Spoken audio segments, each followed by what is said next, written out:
भारत माता की, छत्तीसगढ़ महतारी की, छत्तीसगढ़ महतारी की। आज यहाँ पे उपस्थित अपने भविष्य की बेहतरी के लिए अपने संघर्ष कर रहे, अपने माता पिता के सपनों को पूरा करने के लिए छोटे छोटे गांवों से चलकर गरीब परिवारों से, मध्यम वर्गीय परिवारों से बिलासपुर, रायपुर में आकर पढ़ रहे ऐसे मेरे युवा भाई बहनों का आज उनके अधिकार की लड़ाई लड़ने के इस मंच पर मैं आप लोगों का अभिनंदन करता हूं।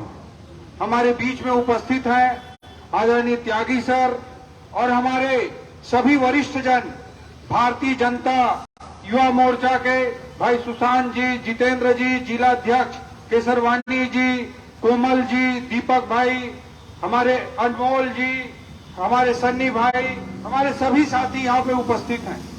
इसके अलावा ब्रजेंद्र जी भी हमारे शिक्षा प्रकोष्ठ में काम करते हैं और युवाओं के भविष्य गढ़ने का काम अपने जीवन में करते हैं, ऐसे ब्रजेंद्र जी। हमारे और बहुत सारे साथी यहाँ पर उपस्थित हैं। हम सब लोगों को आज यहाँ पे सब लोग केवल आप लोगों के अधिकारों की लड़ाई लड़ने के लिए यहाँ पे एकत्रित हुए हैं। सभी युवा भाई बहनों को मैं बताना चाहता हूँ कि भारतीय जनता पार्टी के पास, भारतीय जनता युवा मोर्चा के पास, हम सब लोगों के पास वो एक नहीं 1000 विषय हैं जिसमें हम अपोजिशन की राजनीति करने के लिए मुद्दों के कोई अभाव नहीं है। राजनीति करने के लिए हमारे पास 1000 विषय हैं, लेकिन हम लोगों ने पिछले 4.5 साल में लगातार देखा कि जिस तरह से कांग्रेस की सरकार आने के बाद भ्रष्टाचार और माफिया राज का गढ़ बना करके छत्तीसगढ़ के पीएससी को, छत्तीसगढ़ की भर्ती संस्थाओं को परिवर्तित कर दिया गया। इसलिए हम विपक्ष धर्म को निभाते हुए आप लोगों के अधिकारों के लिए खड़े होने के लिए आज मजबूर हुए हैं। पहले तरह तरह के आरोप लगे, जरूरत के हिसाब से हम लोगों ने लगातार आवाज उठाई कि ये सरकार भर्ती में भ्रष्टाचार को, भर्ती में माफिया राज को समाप्त करे। लेकिन मुझे जहां तक लगता है कि इस सरकार में, कांग्रेस की सरकार का एक ही मूल मंत्र है, सत्ता, सत्ता और सत्ता। इन्हों लोगों ने सत्ता के लिए एक फार्मूला बनाया था 2.5 साल का, और 2.5 साल का फार्मूला में जब भूपेश बघेल का कार्यकाल पूरा हुआ तो टीएस सिंहदेव को आउट रखने के लिए गांधी परिवार को, आला कमान को, कांग्रेस, पूरे देश की कांग्रेस को चलाने के लिए इस कांग्रेस को पैसा पहुंचाना था, और इसीलिए सब जगह माफिया राज और भ्रष्टाचार भूपेश बघेल की सरकार ने स्थापित किया है।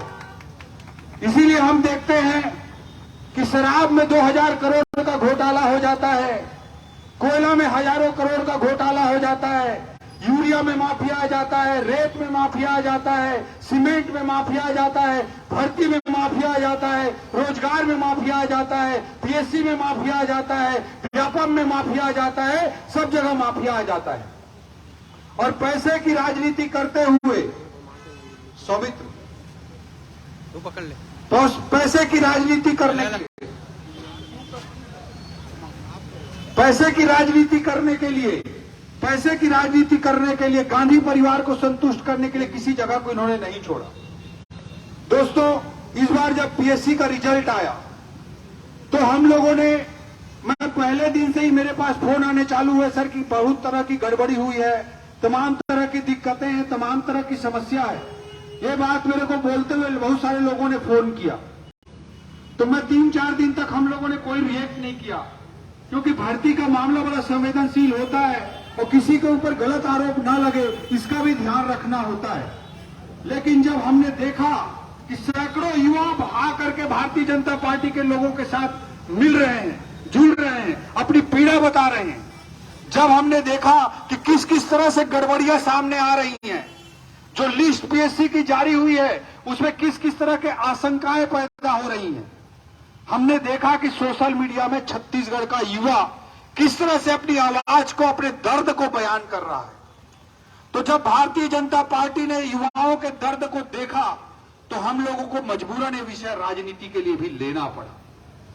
राजनीति हम नहीं करना चाहते, लेकिन जब ये सरकार छत्तीसगढ़ के युवाओं के करेगी, जब ये सरकार छत्तीसगढ़ के छोटे छोटे गांवों से आए हुए बच्चों के ऊपर चोट करेगी, ऐसे बच्चे जिनके घर में गहने बेच दिए जाते हैं, ऐसे बच्चे जिनके घर में खेत बेच दिए जाते हैं और वो पीएससी की तैयारी करने के लिए, ओआईएस की तैयारी करने के लिए रायपुर और बिलासपुर में पहुंचता है।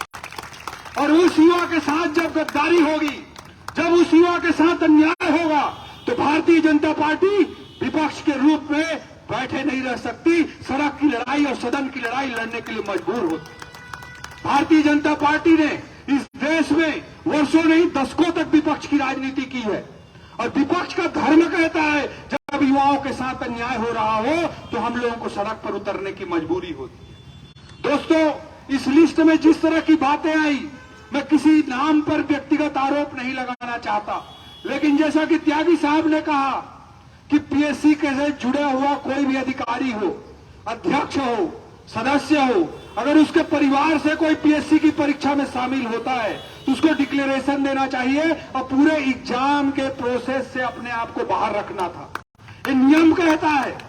लेकिन ऐसा हुआ क्या? नहीं हुआ। आप देखते हैं कि पीएससी में जिस तरह से लिस्ट निकली, उस लिस्ट पर तमाम तरह की आशंकाएं हैं।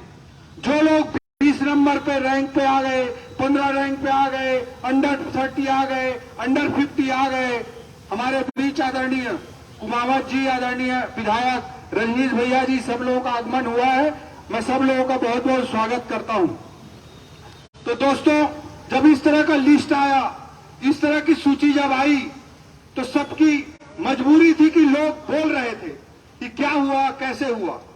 जब हमने आवाज उठाना चालू किया, सोशल मीडिया प्लेटफॉर्म पर बोलना चालू किया, तो हमारे भारतीय जनता युवा मोर्चा ने प्रेस कॉन्फ्रेंस किया, प्रदेश में प्रेस कॉन्फ्रेंस किया, हर जिले में प्रेस कॉन्फ्रेंस किया, कलेक्ट्रेट का घेराव चालू किया, तो मुख्यमंत्री भूपेश बघेल जी का बयान आता है कि भारतीय जनता पार्टी तथ्य प्रस्तुत करे, तथ्यों की जांच कराएगी।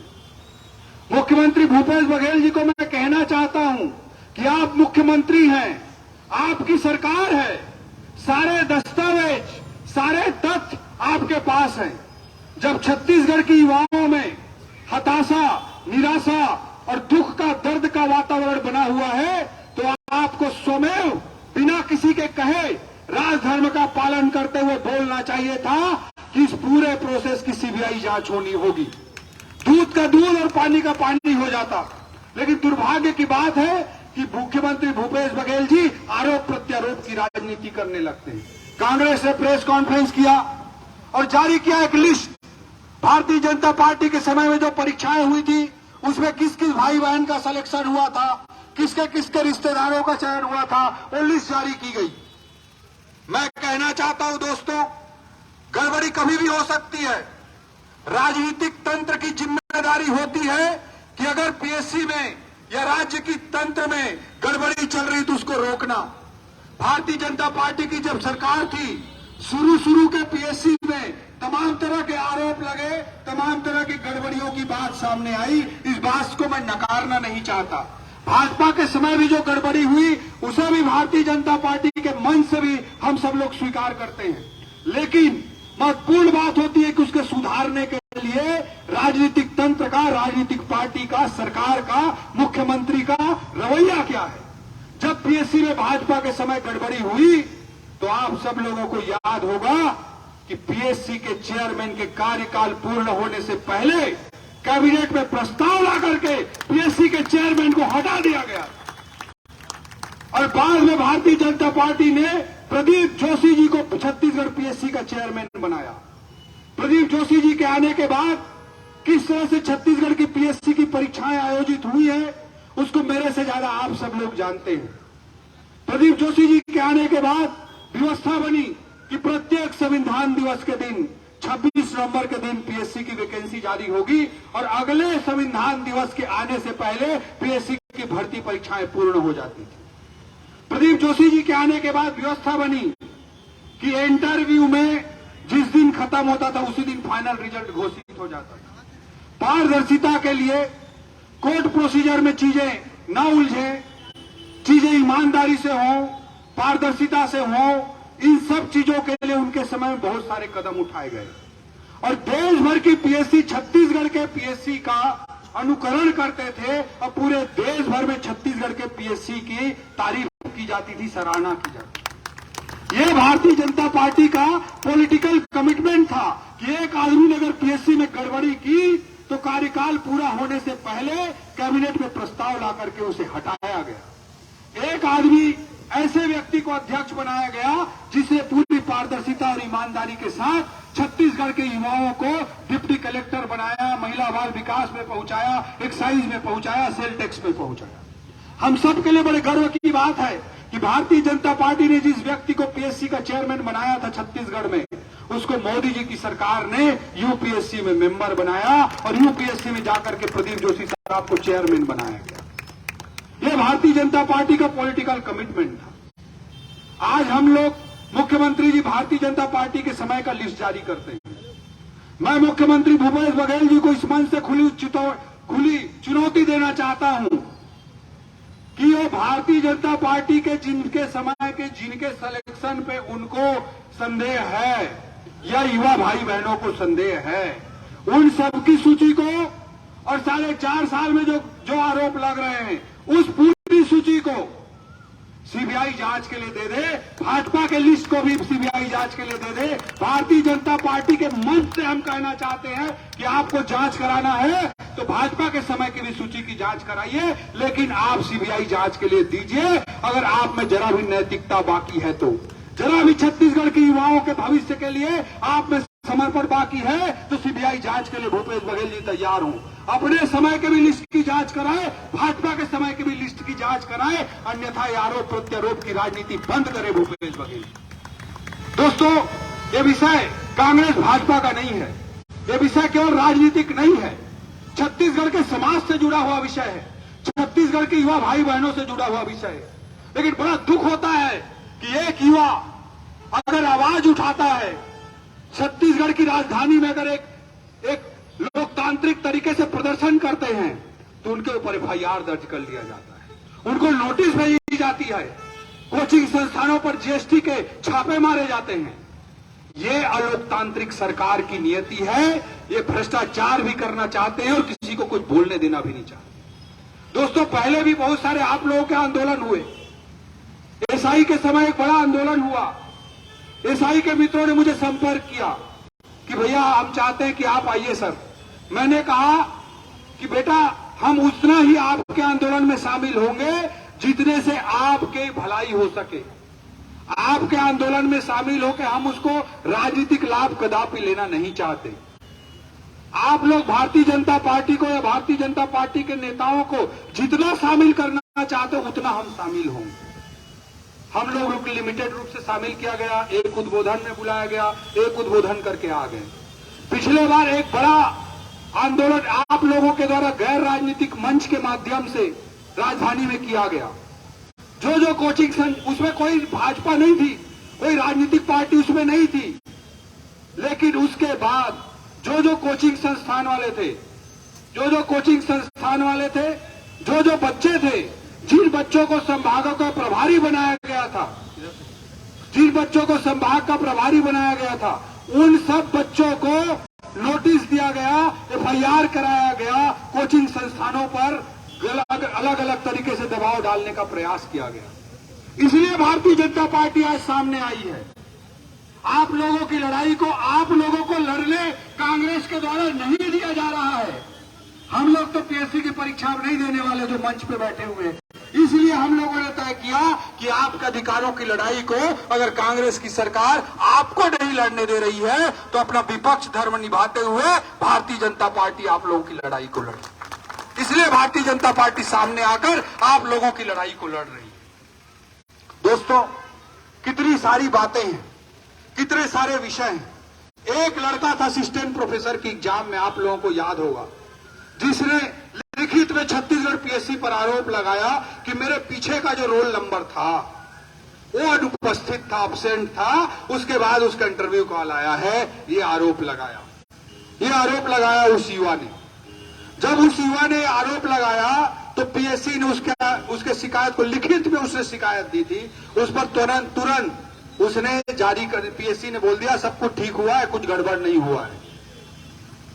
पीएससी के ऊपर आरोप लगा था, चोर के रूप में आरोपी पीएससी थी और जांच करने का काम भी उसी चोर ने पूरा कर लिया और बोल दिया कि सब कुछ ठीक हुआ है। उसने कहा वीडियोग्राफी दिखा दो, तो उनके पास वीडियोग्राफी नहीं। छत्तीसगढ़ के युवाओं ने गैर राजनीतिक मंचों से मांग किया कि कार्बन कॉपी को दिया जाना आंसर शीट का अनिवार्य किया जाए। किस तरह से आंसर शीट के नाम पर एक खेला करते हैं, मेरे से ज्यादा आप लोगों को पता है, सब युवा भाई बहनों को पता है। तो पेंसिल से निशान लगवाते हैं जिसको जब चाहे बदल सके। ये पहले वीडियोग्राफी नहीं कराते थे, हम लोगों के लगातार आंदोलन के बाद कुछ एग्जाम में भी वीडियोग्राफी कुछ में चालू की है, मजबूरी बस। मेरे को एक लड़का आकर आरोप लगाया कि सर जितने एग्जाम कांग्रेस के समय में हुए हैं उसमें टॉप 50 टॉप 100 के जितने लोग हैं उनके मोबाइल लोकेशन को एग्जाम से पहले 7 दिन 10 दिन के मोबाइल लोकेशन को सार्वजनिक करने की मांग की जानी चाहिए। तो इससे बोला इससे क्या होगा यार? उसने बोला जिन लोगों के साथ सेटिंग होती है साहब उन लोगों को एक साथ ले जाया जाता है, एक साथ ले जाया जाता है और एक जगह रखा जाता है, उनको क्वेश्चन पेपर दे दिया जाता है, आंसर की पूरी प्रैक्टिस कराई जाती है, उनको सीधे एग्जाम हॉल में लाया जाता है और उनसे आंसर लिखवाया जाता है। तो मोबाइल लोकेशन अगर निकाला जाएगा तो हो सकता है कि बहुत सारे लोगों का टॉपर्स का एक साथ का मोबाइल लोकेशन निकलेगा पिछले 4.5 साल की एग्जाम में जितने भी रिजल्ट आए। मुख्यमंत्री भूपेश बघेल जी से हम मांग करते हैं कि 4.5 साल में या उससे पहले भाजपा के समय में जितने भी एग्जाम हुए हैं उसमें टॉप 100 के सबके मोबाइल लोकेशन को सार्वजनिक करें। अगर पारदर्शिता चाहते हैं, अगर छत्तीसगढ़ के भलाई की बात करते हैं, अगर छत्तीसगढ़ के युवाओं के लिए जरा भी उनके मन में समर्पण है, कोई भावना है, तो जरा सी अगर भावना है तो उनको सार्वजनिक करने का नैतिक साहस दिखाना चाहिए। ये नहीं करेंगे, इनको खुद को गड़बड़ सड़बड़ करना है इसलिए नहीं करेंगे। उस लड़के को मैंने पूछा तुम इतने कॉन्फिडेंस से कैसे बोल रहे हो? तो बोला सर किसी को मत बताइएगा, मैंने भी ये पाप किया है, मैं भी एक एग्जाम में गया था इसलिए मुझे मालूम है। उस लड़के ने ये मुझे, मेरे साथ जो भी मैंने अन्याय पाप कर लिया उसकी सजा मुझे मिल गई, मेरा एक्सीडेंट हो गया, उसके बाद मैंने ईमानदारी से पढ़ाई की और दूसरे एसएससी की एग्जाम में मैं सेलेक्ट हो गया, अब दूसरी जगह नौकरी करता हूं। मैं चाहता हूं कि जो अन्याय छत्तीसगढ़ की युवाओं के साथ हो रहा है वो ना हो। दोस्तों आप लोगों के पास मैं कई बार एग्जाम के गाइडेंस के लिए आता हूं, यूपीएससी की पढ़ाई कैसे करनी है उसके लिए बताने आता हूं, पीएससी की तैयारी कैसे करनी है उसके लिए चर्चा करने आता हूं। आज मेरी मन को बहुत पीड़ा हो रही है कि इस उद्देश्य के साथ मैं आया हूं कि एक नकारात्मक बात, एक आरोप प्रत्यारोप की राजनीति, आप लोगों के हताशा, निराशा और उदासी के बीच एक आंदोलन की बात, जबकि आप लोग एक सकारात्मक उद्देश्य को लेकर जीवन में चल रहे हो। आप अपने माँ बाप के सपने को पूरा करने के लिए गांव से छोटे छोटे जगहों से आए हुए हो और आप लोगों के सामने हम लोग ये सब बातें करने के लिए आज मजबूर हैं। लेकिन क्या करें, इस सरकार ने, इस कांग्रेस सरकार ने, इस भूपेश बघेल की सरकार ने छत्तीसगढ़ को इस मोड़ पर लाकर खड़ा कर दिया। मजबूरी में हमको सब लोग, हम सबको करना पड़ता है। आजकल युवा भाई बहन आते हैं मेरे पास गाइडेंस के लिए, मैं उनको स्टेट सर्विस व्यापम के लिए, पीएससी के लिए सारे गाइडेंस पर मैं चर्चा करता हूं। सारे गाइडेंस पर चर्चा करने के बाद मैं दबे मन से उसको बोलता हूं कि उसका मन उदास ना हो जाए, हताश ना हो जाए।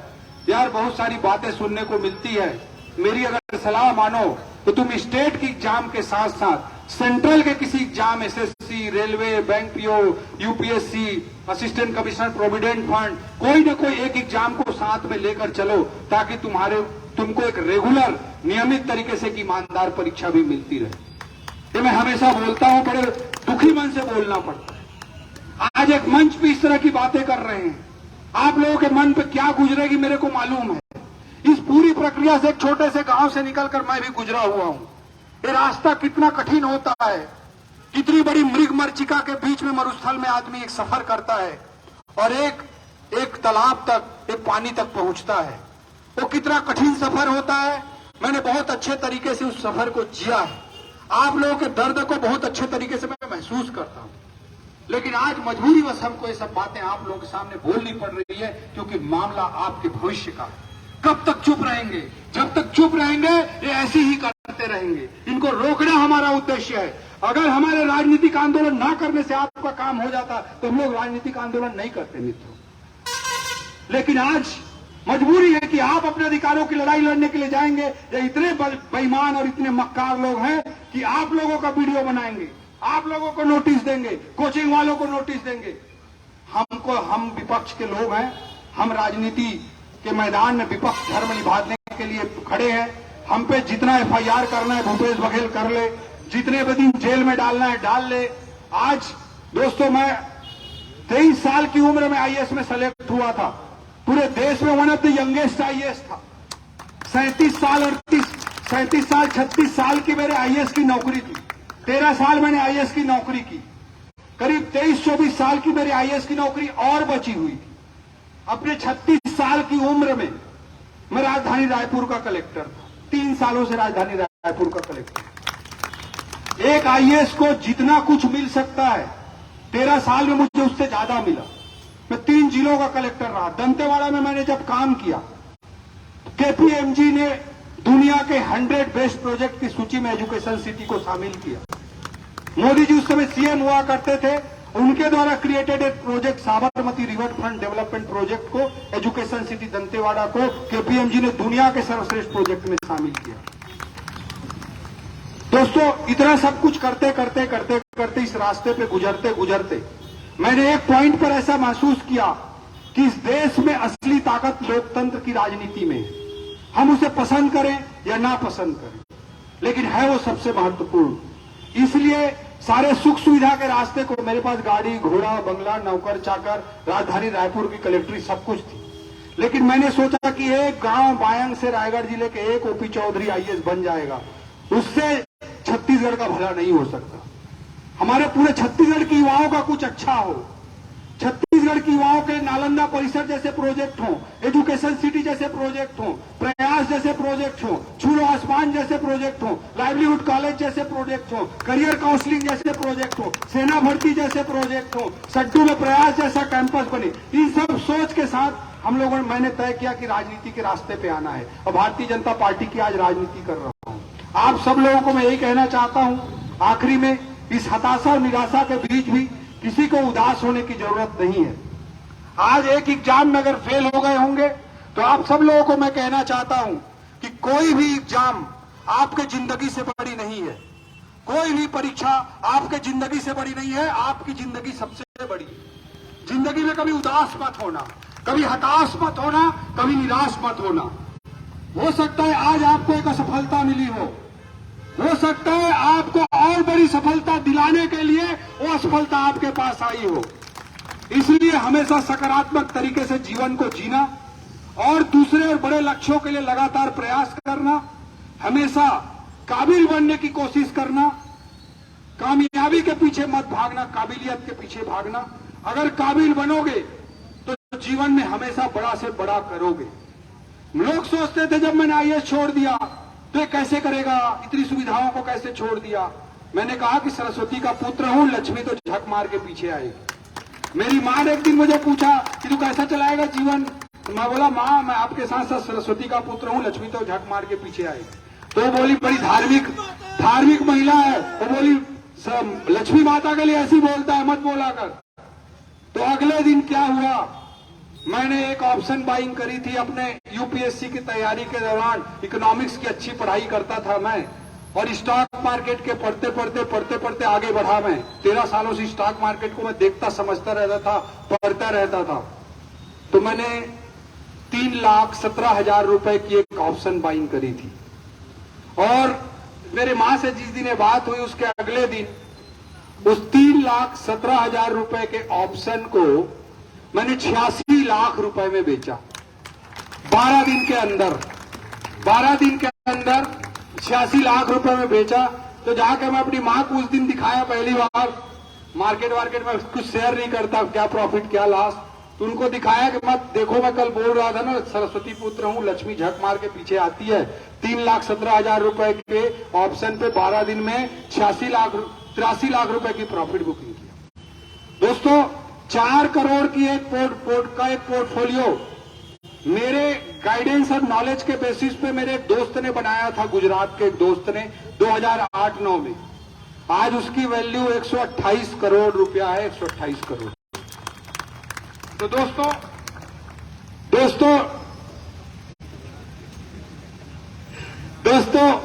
नॉलेज के पीछे भागो। आप सब लोग सरस्वती पुत्र हो, किसी को डरने घबराने की जरूरत नहीं है। आपका भविष्य अच्छा होगा। सकारात्मक सोचते हुए अच्छे तरीके से काम करो। भारत बदल रहा है, बहुत तेजी से बदल रहा है। भारत को $1 ट्रिलियन की इकॉनमी बनने के लिए 60 साल लगे थे और 1 ट्रिलियन से 3 ट्रिलियन की इकॉनमी बनने के लिए मात्र 15 साल लगे और अगले 3 ट्रिलियन 6 ट्रिलियन की इकॉनमी बनने के लिए 10 साल से ज्यादा समय नहीं लगने वाला है। तो जो भारत की जर्नी चल रही है नरेंद्र मोदी के नेतृत्व में, उसमें बहुत अवसर है दोस्तों। आप अपने आसपास के अवसरों को पहचानिए, आप बहुत बड़ी सफलता को प्राप्त करेंगे। केवल शिक्षा के क्षेत्र में नहीं, अनेकों क्षेत्र में प्राप्त करेंगे। आप नए कीर्तिमान रचेंगे, ये मैं आप सब लोगों को शुभकामना देता हूं। ये जो समस्या है, इस समस्या को हम लोग राजनीतिक लड़ाई के रूप में लड़ रहे हैं और लड़ते रहेंगे, विपक्ष धर्म को निभाते रहेंगे। आप सब लोग अपनी जगह अच्छे तरीके से आगे बढ़िए, हम सभी लोगों को शुभकामना देते हैं। आज आप सब लोग जो दस्तखत करते हो तो महज एक हस्ताक्षर कहलाता है। हमारी पूरे भारतीय जनता पार्टी की ओर से, भारतीय जनता युवा मोर्चा की ओर से विजय जी भी हमारे बीच आने वाले थे, रवि भगत जी भी आने वाले थे, कई कारणों से नहीं आ पाए हैं। उन सबकी ओर से मैं पूरे भारतीय जनता पार्टी की ओर से, भारतीय जनता युवा मोर्चा की ओर से आप सभी लोगों को शुभकामना देता हूं कि आज जो आप दस्तखत करते हो महज दस्तखत कहलाता है। 10 साल बाद आप सब लोगों का दस्तखत ऑटोग्राफ बन जाए, मेरी यही शुभकामना है। और भारतीय जनता पार्टी की जिस दिन सरकार बनेगी, पूरे पीएससी पे 100% पारदर्शिता के साथ एक एक युवा की आवाज को सुनते हुए एक व्यक्ति के साथ अन्याय नहीं होने देने का इस मंच के सभी वरिष्ठ जनों की ओर से मैं आपको आश्वासन देता हूं कि भारतीय जनता पार्टी की जिस दिन सरकार बनेगी, एक एक एग्जाम की जांच की जाएगी और भारतीय जनता पार्टी एक भी अन्याय नहीं होने देगी। जय हिंद, जय भारत, जय छत्तीसगढ़।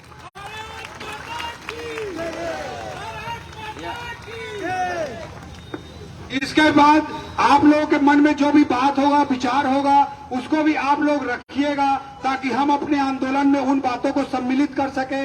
आप जो भी सुझाव देंगे उसको हम सब नोट डाउन करेंगे और उसके बाद हमको अपने आगे के आंदोलन की रूपरेखा को उसके अनुसार आगे बढ़ाएंगे। आप हाथ खड़े करते जाइएगा, अपनी बात बोलते जाइए।